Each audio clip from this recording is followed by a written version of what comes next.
Next week, we are going to be back to about 102 to maybe even 104. We had our hottest day earlier this week. We hit 102 degrees, but then a weak front that moved in this morning is dropping our temperatures just a few degrees in the afternoon. So we'll top out right around 99 to 100 degrees. Still expect a lot of the blue skies across the area. We're at 85 degrees right now in Fort Worth. We do have the winds out of the west-northwest behind that weak frontal boundary, but we're still feeling like the 90s right now throughout DFW, where we have the 70s. Don't get too excited. That's because we still have some lingering showers and cloud cover right now.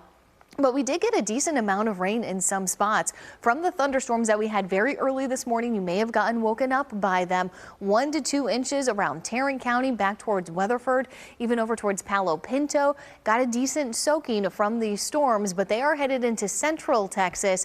We're looking at drier air moving in, so any of the afternoon precipitation chances we are expecting to stay a little bit further south of our area.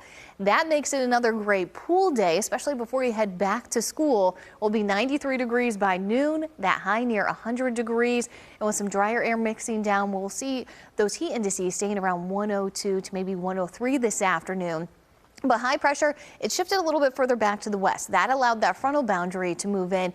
But unfortunately, it's headed back east next week, and that's when we're going to see those temperatures getting well above 100 degrees. Near 104 on Wednesday and Thursday will likely be our hottest days.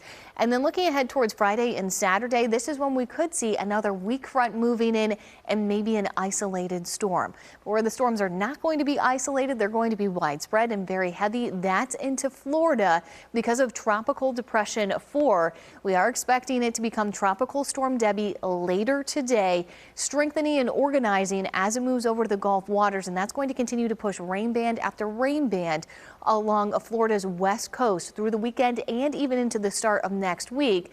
Then that track heads over to Georgia and the Carolinas, where they're looking at those tropical storm force winds and a lot of rainfall as well. So that's why we already have those tropical advisories throughout Florida. We showed you that they're making those preparations, taking the storm seriously, which is always a good thing to see. But your first alert 7-day forecast, maybe not a great thing to see, is that 102 on Tuesday and 104 Wednesday and Thursday. Keep in mind the mornings, they're also heating up. We'll be in the lower 80s by the middle of the week, Robbie.